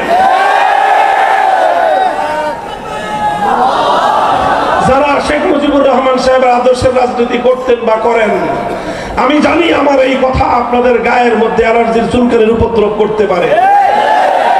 আপনারা অ্যালার্জির চুলকানির ঔষধ খাবেন, আমাদের ব্যাপারে ক্ষিপ্ত হওয়ার চেষ্টা করবেন না। যদি সামর্থ্য থাকে প্রমাণ দিয়ে কথা বলুন। 1970 সালে তিনি এই কমিটমেন্ট করেন নাই, বলুন। উনি 70 সালে বলেন নাই যে কোরআন সুন্নাহ বিরোধী আইন করবেন না, এ কথা প্রমাণ করুন। এরপরে আবার 72 সালে ইসলামী রাজনীতি তিনি নিষিদ্ধ করেন নাই, এ কথা প্রমাণ করুন। তিনি ধর্মনিরপেক্ষতার মতো কুফরি একটা মতবাদ দিয়ে মুসলিম দেশের সংবিধানকে কলুষিত করলেন, কলঙ্কিত করলেন, জাতির সঙ্গে গাদ্দারি করলেন, বিশ্বাসঘাতকতা করে ভিনদেশী ভারতের প্রধানমন্ত্রীর সেবা দাসত্বের পরিচয় দিলেন। এটা হলো আমাদের জন্য দুর্ভাগ্যজনক ইতিহাস, মর্মান্তিক ইতিহাস। এই সংবিধান আমার দেশের উপর চেপে আসার পর পাকিস্তান আমলে নাম কাওয়াস্তে যাও কিছু ইসলাম ছিল, ইসলামী শাসন তো ছিল না। এখন বাংলাদেশে এসে কোরআন সুন্নাহ বিরোধী কোন আইন আইন তৈরি না করার অঙ্গীকার করার পর তিনি যেটা করলেন সেটা হলো আক্ষরিক অর্থে বাংলাদেশে ইসলামকে তিনি নিষিদ্ধ করলেন। এর ফলাফল তিনি পেলেন বেশি দিন লাগে নাই। 15ই আগস্ট 1975 সালে হিসাব নিকাশ পরিপূর্ণ তাকে আল্লাহর পক্ষ থেকে চুকায় দেওয়া হলো। গাদ্দারির পরিণাম তিনি পরিপূর্ণভাবেই পেলেন। এ কথা বলতে আমাদের কোনো দ্বিধা নাই। শেখ মুজিবুর রহমান সাহেব 72 সালে জাতির সঙ্গে গাদ্দারি করেছিলেন। এই কথা ভাবে বলতে হবে, যার রক্তের সঙ্গে, যার রাজনীতির ইতিহাসের সঙ্গে জাতির সঙ্গে গাদ্দারির ইতিহাস থাকে, সে পশ্চিম কেন কোন জাতির পিতা হতে পারে না।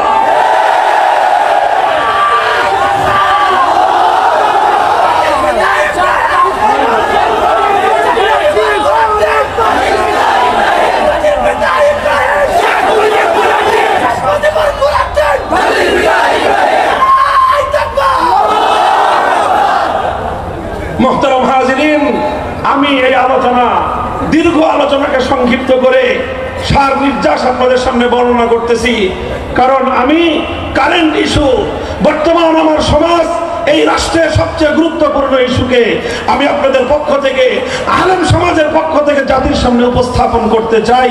এজন্যই আমি এই ইতিহাস বলতেছি। আর না হলে কারো রাজনৈতিক সমালোচনা করা, অন্তত মাহফিলে বসে, এটা আমাদের স্বভাব নয়। কিন্তু যেটা জাতির প্রসঙ্গ, যেটা ইসলামের প্রসঙ্গ, যেটা ইসলামের অস্তিত্বের প্রসঙ্গ, যেটা ঈমান এবং কুফরের মাসআলা, সেটাকে কোনো কৌশলের দোহাই দিয়ে, হিকমতের দোহাই দিয়ে সে বক্তব্য থেকে নীরব থাকা, এটা অন্য কেউ করতে পারলেও আলেম সমাজের পক্ষে করা উচিত হবে না। 75 সাল গেল, উনি ওনার যেই ইসলামের সঙ্গে কমিটমেন্টের বরখেলাপ করেছিলেন, ওয়াদার বরখেলাপ করেছিলেন, তার প্রাপ্য তিনি আল্লাহর পক্ষ থেকে পরিপূর্ণ পেয়ে গেলেন। পরবর্তী রাষ্ট্রনায়ক যারা আসলো, তারা নামকাওয়াস্তে কিছু সংস্করণ আনার চেষ্টা করলো। এমন কিছু সংস্কার আনলেন যেই সংস্কারের মাধ্যমে অনেক কিছু হওয়া সম্ভব ছিল, কিন্তু সংবিধানের মধ্যে স্ববিরোধিতার কারণে মুসলমানরা, এদেশের মুসলিম জাতিসত্তা গঠনের 1000 বছরের যে প্রয়াস ছিল, সেই প্রয়াস এবং সেই চেষ্টা বারবার মুখ থুবড়ে পড়েছে। যা আমাদের সংবিধানে নতুন করে সংযুক্ত হলো বিসমিল্লাহির রহমানির রহিম। আমাদের সংবিধানে ধর্মনিরপেক্ষতাকে বাতিল করে দিয়ে আল্লাহর উপর অবিচল আস্থা এবং বিশ্বাস সংযুক্ত হলো। এরপরে রাষ্ট্রধর্ম ইসলাম হলো। এগুলো সামান্য সামান্য অগ্রগতি ছিল। তবে বাংলাদেশের আইনের মধ্যে আল্লাহর আইন বিরোধী কোন আইন তৈরি না করতে পারা, এই ঈমানের অনিবার্য ধারা কখনোই বাংলাদেশের সংবিধানে বিগত 53 বছর সংযুক্ত হয় নাই। অথচ এই না থাকার কারণে সংবিধানের মধ্যে আল্লাহর আইন বিরোধী আইন তৈরি করার অবকাশ থাকার কারণে, আর এই সংবিধানের মধ্যে জনগণকে সার্বভৌম ক্ষমতার মালিক বলার কারণে, ভাই কথাটা বুঝেন, এক দুর্গাকে পূজা করলে মানুষ একত্ববাদী থাকে? একটা দুর্গাকে আল্লাহর জায়গায় বসালেন, মানুষ আর ইমানদার থাকে? জবাব দেন সবাই বুঝে শুনে। কেউ যদি শুধুমাত্র একটা মূর্তিকে পূজা করলো, সে আল্লাহর স্থানে একটা মূর্তিকে বসালো, তাহলে সেই মানুষটা যদি ইমানদার না থাকতে পারে, আর সেই একই কাজ যে আইন তৈরি করবার সার্বভৌম ক্ষমতা একমাত্র কার? তাহলে আপনি যখন এক আল্লাহর সার্বভৌম ক্ষমতার, সার্বভৌম আইন তৈরি করার আল্লাহর একমাত্র ক্ষমতাকে আল্লাহর কাছ থেকে কেড়ে নিয়ে আপনি যখন 18 কোটি 20 কোটি জনগণকে দিয়ে দিলেন, আপনি 20 কোটি দুর্গার পূজা করলেন। এক দুর্গাকে পূজা করে যদি হিন্দুরা মুশরিক হয়, তাহলে আপনি 20 কোটি দেবতা বানায় আল্লাহর সমকক্ষ সাব্যস্ত করে আপনি কিভাবে ইমানদার থাকতে পারেন? এটা অন্য কারো বুঝে আসলেও আল্লাহর কোরআন এই কথাকে সমর্থন করে না। আজ আমরা এই অভিশপ্ত ধারায় রয়েছি। আমাদের বাংলাদেশের সংবিধানের মধ্যে জনগণকে সকল আইনের সার্বভৌম ক্ষমতার মালিক বানানো হয়েছে, আর জনগণের পক্ষ থেকে তাদের ভোটে নির্বাচিত জাতীয় সংসদকে সার্বভৌম ক্ষমতা দেওয়া হয়েছে। অর্থাৎ জাতীয় সংসদের সদস্যরা যেই আইন করবে সেটাই চূড়ান্ত আইন। জাতীয় সংসদ যদি আল্লাহর কোরআনের আইনকে বাতিল করে দেয়, নাউযুবিল্লাহি মিন যালিক, সেই আল্লাহর কোরআনের আইন বাতিল হয়ে যায়। এভাবে আল্লাহর একমাত্র ক্ষমতার মসনদ, চূড়ান্ত আইন তৈরি করবার ক্ষমতার মসনদে আল্লাহ থেকে কেড়ে নিয়ে জাতীয় সংসদের সদস্যদেরকে জাতীয় সংসদকে প্রদান করার মাধ্যমে এই রাষ্ট্র একটা শিরকি রাষ্ট্রে পরিণত হয়েছে।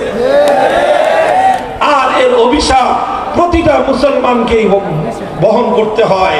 এর অভিশাপের দায় আমাদের আলেম ওলামা সহ প্রত্যেকটা ধর্মপ্রাণ মুসলমানকেও এই অভিশাপের দায় মাথায় নিয়ে ঘুরতে হয়। বাংলাদেশে অনেক কিছু চাইলেও আমরা করতে পারি না, কারণ সংবিধানের মধ্যে সব কুফরি বিষয়গুলো বাধ্যতামূলক করে দেওয়া হয়েছে। ছোট্ট দুটো দৃষ্টান্ত দিয়ে আমি আপনাদের সামনে, একটু মনোযোগ দিয়ে বুঝেন। আমাদের বাংলাদেশে একটা রাজনৈতিক দল ছিল, ইসলামিক রাজনৈতিক দল। দলটার নাম ছিল ইসলামী শাসনতন্ত্র আন্দোলন। জানেন? আপনি নামটা শুনেছেন? ইসলামী শাসনতন্ত্র আন্দোলন। এদেশের শীর্ষস্থানীয় ওলামায়ে কেরাম ঐক্যবদ্ধভাবে এই আন্দোলনটা গড়েছিলেন। কেন? বাংলাদেশে মানব রচিত শাসনতন্ত্র বাদ দিয়ে আল্লাহর আইনের শাসনতন্ত্র তারা বাস্তবায়ন করবেন এই জন্য।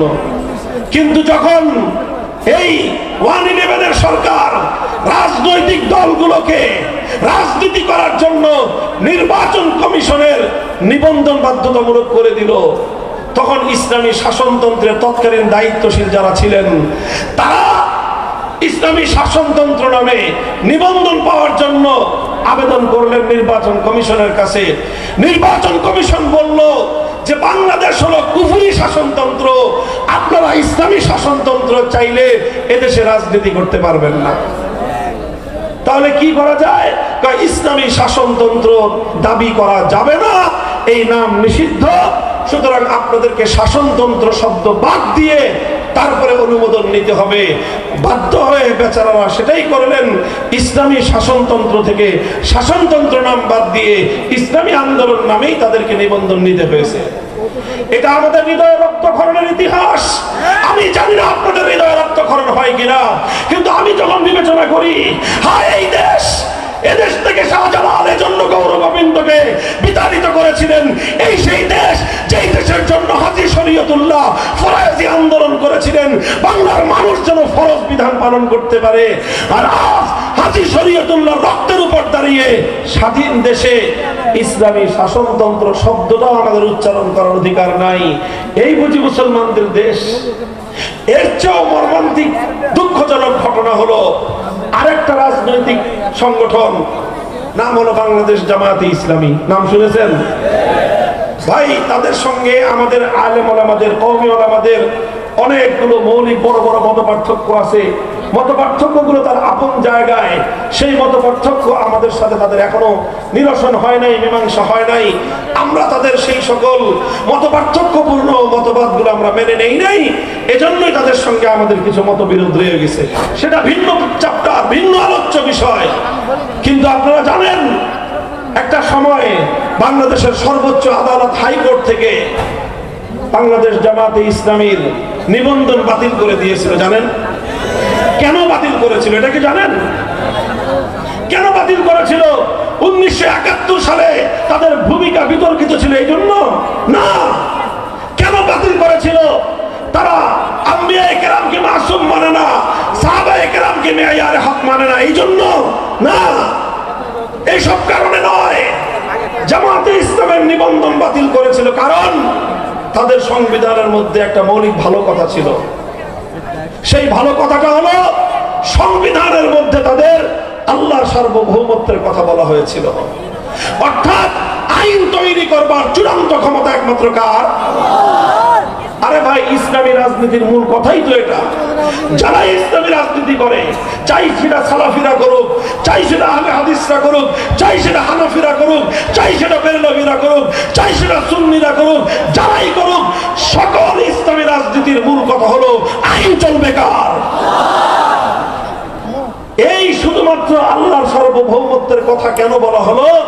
এই কারণে বাংলাদেশের সর্বোচ্চ আদালত জামাতে ইসলামী, বাংলাদেশ জামাতে ইসলামীর নিবন্ধন বাতিল করে দিল যে তোমরা যেহেতু আল্লাহর একত্ববাদে বিশ্বাসী, বাংলাদেশ আল্লাহর একত্ববাদে বিশ্বাসী নয়, সুতরাং শিরকের এই দেশে আল্লাহর একত্ববাদের রাজনীতি করা যাবে না।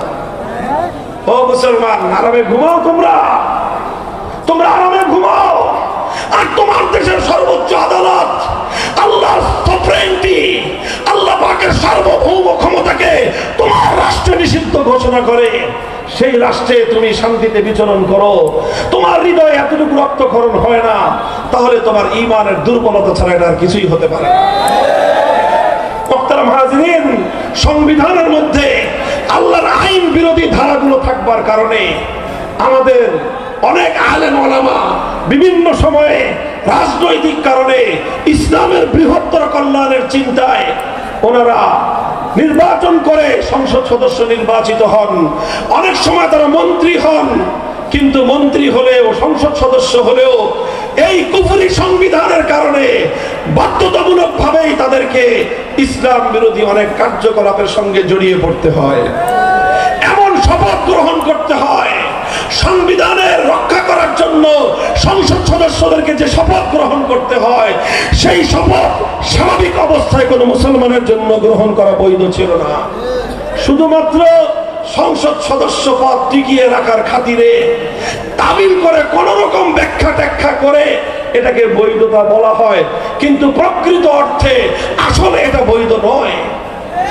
আমরা মন্ত্রী হলে সব মন্ত্রীদের সঙ্গে যেতে হবে শহীদ মিনারে, যেতে হবে স্মৃতিসৌধে, সেখানে গিয়ে মৃত ব্যক্তিদের আত্মার প্রতি শ্রদ্ধা জানিয়ে পুষ্পস্তবক, ফুলের তোড়া উপহার দিতে হবে।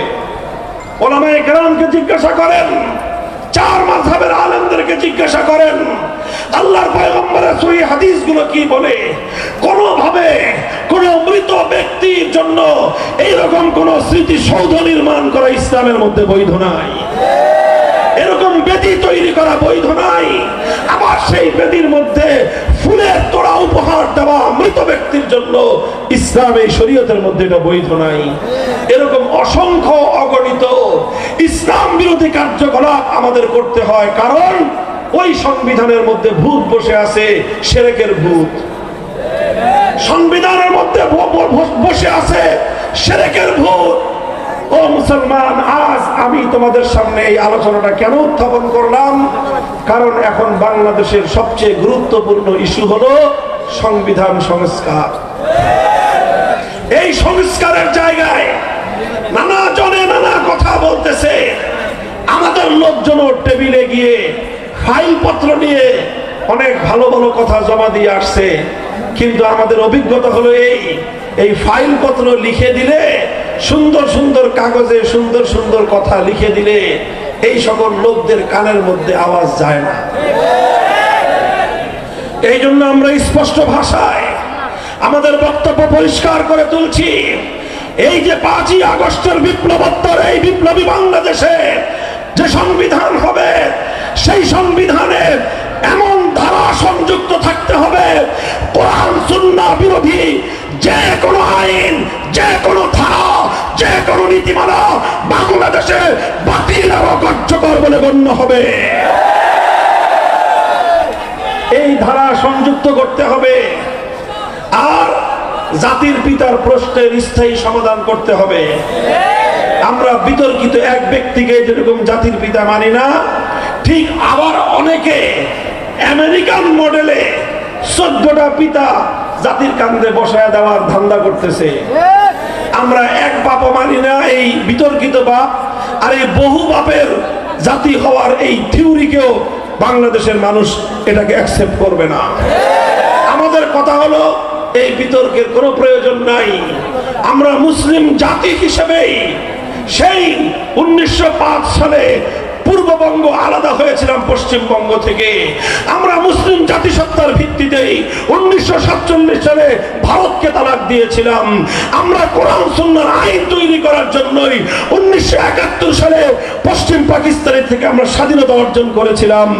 সুতরাং আমরা মুসলিম জাতিসত্তার পরিচয় নিয়ে আমরা আমাদের জাতীয় পরিচয় গড়ে তুলতে চাই। আর মুসলমানদের জন্য আল্লাহর কোরআন স্পষ্ট ভাষায় পিতার পরিচয় দিয়েছেন, মিল্লাতা আবিকুম ইব্রাহিম হুয়া সাম্মাকুমুল মুসলিমিন। পৃথিবীতে মুসলমান হিসেবে যারা পরিচিত তাদের সকলের জাতির পিতাকে। সুতরাং ইব্রাহিম আলাইহিস সালাম আমাদের জাতির পিতা, এরপরে আর কোন জাতির পিতার প্রয়োজন নাই। আর আল্লাহর সার্বভৌমত্বকে চ্যালেঞ্জ করে যেই সংসদের সার্বভৌমত্বের যে কনসেপ্ট সংবিধানের মধ্যে রয়েছে, আল্লাহর আইন বিরোধী অসংখ্য অগণিত নীতি আইন ধারা যেগুলো বাংলাদেশে কার্যকর রয়েছে, কোরআন সুন্নাহ বিরোধী সকল আইন সকল নীতিমালা অকার্যকর এবং বাতিল করার ব্যবস্থা করতে হবে। বলবেন যে হুজুর এত বড় বড় দাবি করতেছেন কেন? কারণ এই দাবি আমরা এজন্য করতেছি যে আমরা মনে করি যে আজকের বাংলাদেশ এই বিপ্লবের জন্য উপযুক্ত হয়ে উঠেছে। 5ই আগস্ট এটা শুধুমাত্র ফ্যাসিবাদ বিরোধী বিপ্লব ছিল না। আপনারা লক্ষ্য করে দেখবেন 5ই আগস্টের যে একটা বিপ্লবের যে একটা প্রতীক ছিল, এই বিপ্লবের যে সবচেয়ে বড় সিম্বল ছিল, সেটা হলো 5ই আগস্ট বিপ্লব হওয়ার পর 1 ঘন্টার ব্যবধানে কোন আলেম আমাদের কিছু বলতে হয় নাই, কোন নেতাকে নেতৃত্ব দিতে হয় নাই, কাউকে ঘোষণা দিতে হয় নাই। টেকনাফ থেকে তেতুলিয়া পর্যন্ত শিরকের সংস্কৃতি, শিরকের প্রতীক, দেব দেবীর মূর্তি, যত নেতা নেত্রীর মূর্তি, এদেশের তৌহিদ প্রিয় জনতা মুহূর্তের মধ্যে সমস্ত মূর্তি ভেঙে গুড়িয়ে দিয়েছে। মূর্তির মাথায় বসে এদেশের মানুষ পেশাব করে প্রমাণ করে দিয়েছে এদেশের মানুষ কোন মূর্তির কালচারকে আর বরদাস্ত করবে না। কাজেই একটা মাত্র প্রতীক যেটা 5ই আগস্টের বিপ্লবের প্রতীক হিসেবে চিহ্নিত করা যায়, সেটা হলো মূর্তিকে উৎখাত করার এই প্রতীক। কাজেই এখান থেকে স্পষ্ট লক্ষণ পাওয়া যায়, যদিও 5ই আগস্টের বিপ্লব পূর্ণাঙ্গ ইসলামের বিপ্লব নয়, তবে 5ই আগস্টের বিপ্লবের মাধ্যমে সেই ফ্যাসিবাদ উৎখাত হয়েছে যারা আল্লাহর জমিনে ইসলামী বিপ্লবের পথে 50 বছর ধরে সবচেয়ে বেশি বাধা এবং অন্তরায় তৈরি করেছে। আমি আপনাদের মঞ্চে বসে তাদের নেত্রীকে সতর্ক করেছিলাম, নিজের বাপদাদার মূর্তি বানানো এটা মুহাম্মদুর রাসূলুল্লাহ সাল্লাল্লাহু আলাইহি ওয়াসাল্লামের আদর্শ নয়, বরং মুহাম্মদুর রাসূলুল্লাহ সাল্লাল্লাহু আলাইহি ওয়াসাল্লামের আদর্শ কি ছিল? মক্কা বিজয়ের সময় আল্লাহর নবী পবিত্র আল্লাহর ঘর বাইতুল্লাহ শরীফের 360 মূর্তি ভেঙেছিলেন। আর 360 মূর্তির মধ্যে একটা মূর্তি ছিল আমার নবীজির বাবা পূর্বপুরুষ হযরত ইব্রাহিমের মূর্তি। আল্লাহর নবী সেই মূর্তিটাকেও ছাড় দেন নাই, বরং আল্লাহর নবী সবচেয়ে বেশি ক্ষোভ নিয়ে, সবচেয়ে বেশি রাগ নিয়ে ইব্রাহিম আলাইহিস সালামের মূর্তিকে ভেঙে গুড়িয়ে দিয়েছিলেন। ইব্রাহিম আলাইহিস সালামের মূর্তি ভাঙার আগে আল্লাহর নবী বলেছিলেন, কাতালাহুমুল্লাহ, যারা ইব্রাহিম আলাইহিস সালামের মূর্তি বানায় তাদের উপর আল্লাহর অভিশাপ পড়ুক। যে ইব্রাহিম সারা জীবন মূর্তিকে ধ্বংস করার জন্য জীবনকে ওয়াকফ করলেন, আজ তার কিছু কুলাঙ্গার পুত্ররা সেই ইব্রাহিম আলাইহিস সালামের মূর্তি বানিয়েছে। এজন্য আল্লাহর নবী তাদের প্রতি সবচেয়ে বেশি ক্ষোভ প্রকাশ করেছিলেন। আমি বলেছিলাম, সুতরাং নিজের বাপ দাদার মূর্তি ভাঙা মুহাম্মদুর রাসূলুল্লাহর আদর্শ, আর নিজের বাপ দাদা পূর্বপুরুষদের মূর্তি বানায় যারা, তারা আল্লাহর পয়গম্বরের আদর্শের অনুসারী নয়, তারা আবু জাহালের প্রেতাত্মা। এই কথাটা নাকি ওনার কলিজার মধ্যে গিয়ে আঘাত লাগছে। আমাকে অনেকেই বলছে, অনেকেই জিজ্ঞাসা করে যে ভাই আমার বিরুদ্ধে এত খেপলো কেন? গোটা রাষ্ট্রযন্ত্র নিয়ে, গোটা রাষ্ট্রের সকল শক্তি নিয়ে, গোটা পুলিশ বাহিনী, গোটা সমস্ত গোয়েন্দা সংস্থাগুলোকে নিয়ে, গোটা রাষ্ট্রকে নিয়ে আমি একজন ব্যক্তি, সাধারণ মানুষ, আমার বিরুদ্ধে উনি এইভাবে যুদ্ধে ঝাঁপিয়ে পড়লেন কেন? কয় হুজুর জানেন না, আপনাদের কলিজার ভিতরে আঘাত করছেন। আমি গেলাম, কলিজার ভিতরে কেমনে আঘাত করলাম? কয় যে আপনি তারে মূর্তির কারণে এত কঠোর কথা বলছেন, এই কঠোর কথা উনি সহ্য করতে পারে নাই, এই জন্য যতভাবে পারে আপনার কাছ থেকে প্রতিশোধ দিয়ে ছাড়বে। এই কথা শোনার পরে দেখলাম যে দুনিয়াতে আর কাউরে কিছু করে লাভ নাই।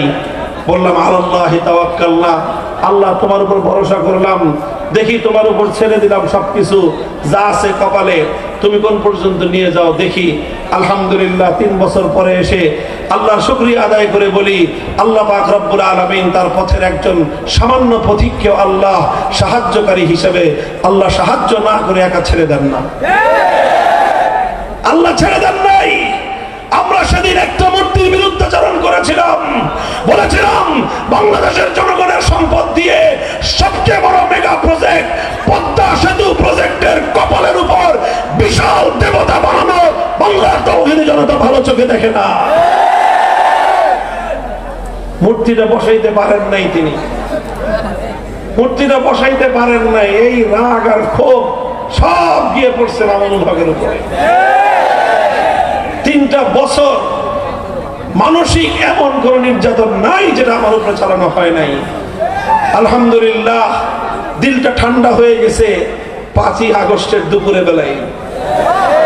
খালি সরকারের প্রধান পালায় গেছে এই কারণে না, যখন তিনি পালায় যান ওই সময়ে আমাদেরকে ডাকছে সেনানিবাসে সেনা প্রধান সাহেব, আমরা গেছি। তারপরে উনি বললেন সবকিছু যে তিনি পদত্যাগ করতেছেন, এখন দেশটাকে আমাদের শান্ত করতে হবে, তাড়াতাড়ি চলেন আমরা সবাই মিলে বঙ্গভবনে যাই, সেখানে গিয়ে পরবর্তী একটা আয়োজন করি। আমরা বললাম ঠিক আছে চলেন। সেনাপ্রধান সহ আমরা সেনানিবাস থেকে রওনা করলাম বঙ্গভবনের দিকে।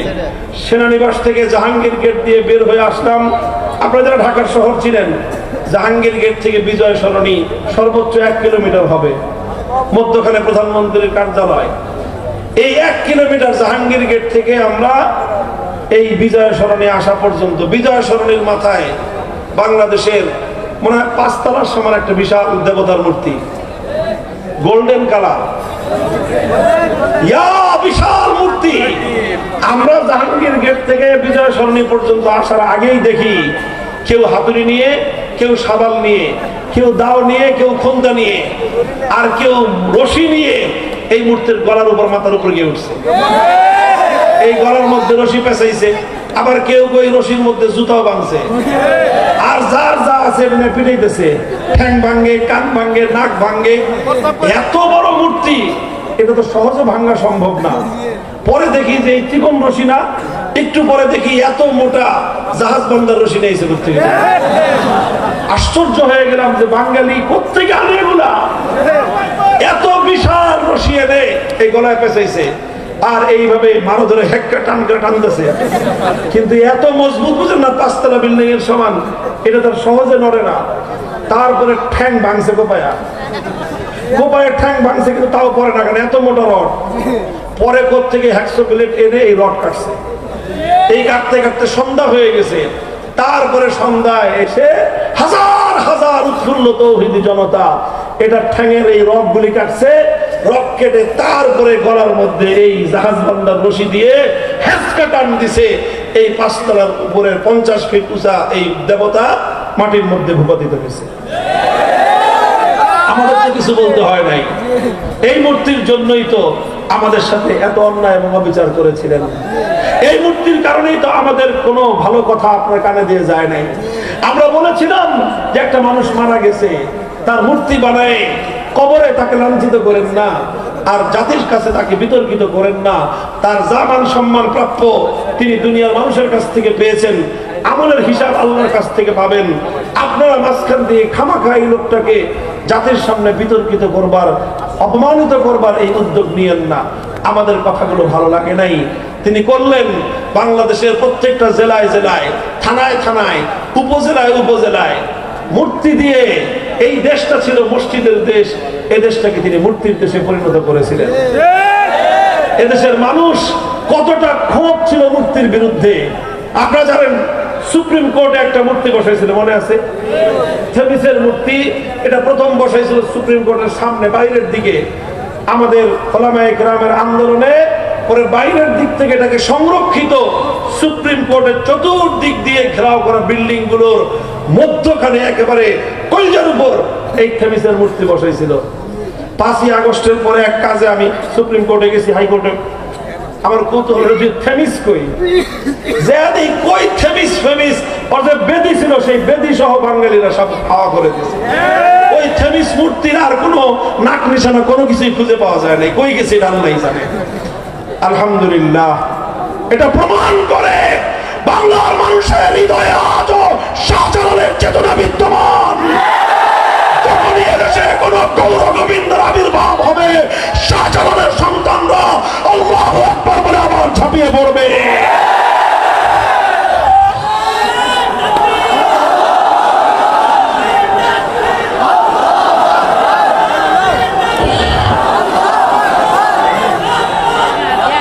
মুহতারাম হাজিরিন, আপনাদের কাছে আমার আখেরি কথা, সর্বশেষ কথা, ভাই একটা শুধু স্বৈরাচারকে বিতাড়িত করবার জন্য বাংলার 2000 দামাল সন্তান অকাতরে জীবন দিয়ে দিল।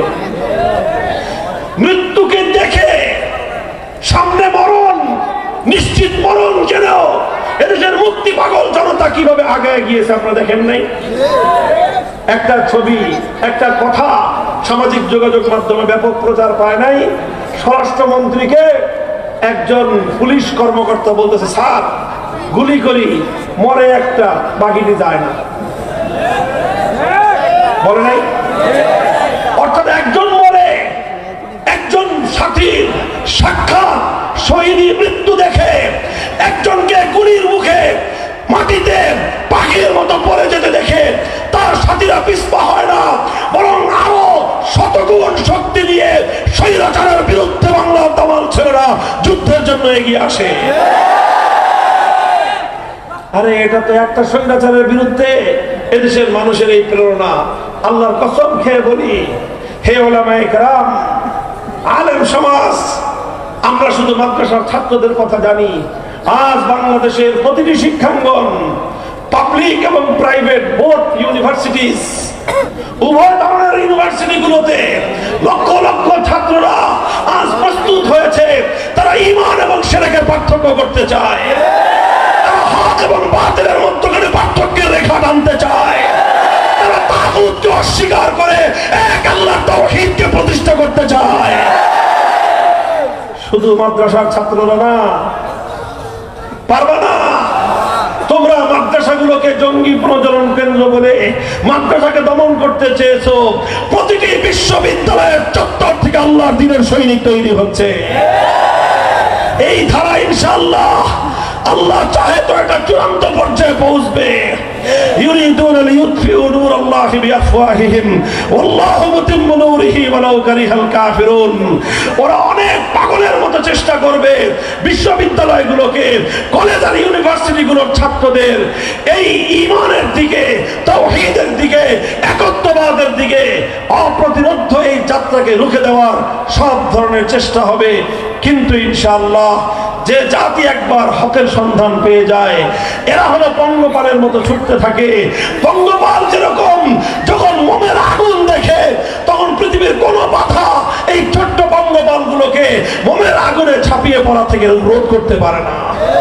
যারা একবার তাওহীদের আলো দেখেছে, যারা একবার ইসলামের এই সৌন্দর্যের প্রতি আকৃষ্ট হয়েছে, যারা একবার তাওহীদের অমীয় সুধা পক্ষে ধারণ করেছে, এ জাতি আজ না হয় কাল আল্লাহর জমিনে ইসলামের বিপ্লব আনবেই, বিপ্লব আনবেই, বিপ্লব আনবেই ইনশাআল্লাহ।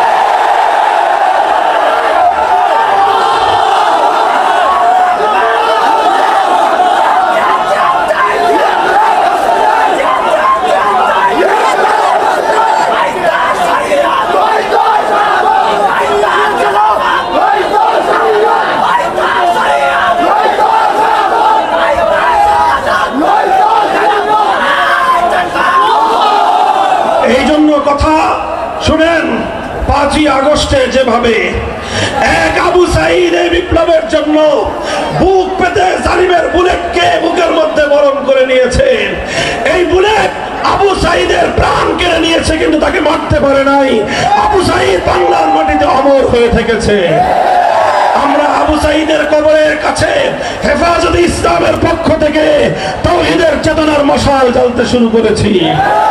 আমরা বলি ইনশাআল্লাহ সুম্মা ইনশাআল্লাহ 5ই আগস্টের বিপ্লব এটা ইসলামী বিপ্লবের সূর্যোদয়ের আগের সুবহে জাদিদ। এই সকাল, এই প্রভাতের আলো একটা নতুন সূর্যোদয়ের স্পষ্ট ইঙ্গিত দিচ্ছে। আর সেই সূর্যের উদয় হবে ইসলামী বিপ্লবের সূর্যের উদয়। সেই বিপ্লবের জন্য চোখের অশ্রুর প্রয়োজন হবে, চোখের অশ্রু দিতে হবে, বুকের ঘাম ঝরাতে হবে, ঘাম দিতে হবে, বুকের রক্ত দিতে হবে, শাহাদাত বরণ করতে হবে। 2000 নয়, যদি প্রয়োজন হয় 2 লক্ষ, যদি প্রয়োজন হয় 2 কোটি তাজা প্রাণ ইসলামী বিপ্লবের জন্য বাংলার মাটিতে রক্ত দিতে প্রস্তুত থাকতে হবে।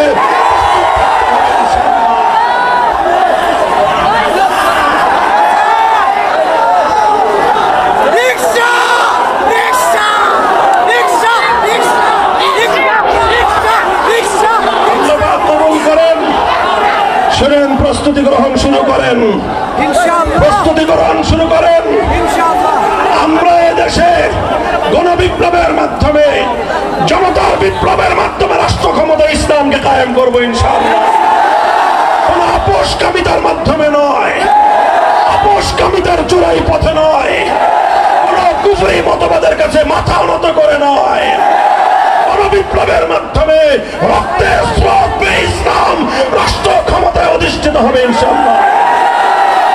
প্রস্তুতি নেন, প্রস্তুতি ইনশাআল্লাহ। আপনি আছেন তো? আল্লাহ পাক কবুল করেন, তৌফিক দান করেন। আমার জন্য আফিয়াতের দোয়া করবেন, কবুলিয়তের দোয়া করবেন। কথা যা বললাম সেই কথার জন্য যেন সর্বপ্রথম আমি, এরপরে আমার সন্তানরা যেন প্রস্তুত থাকি। আল্লাহ আমাদেরকে কবুল করুন। আখিরু দাওয়ানা আলহামদুলিল্লাহি রাব্বিল আলামিন।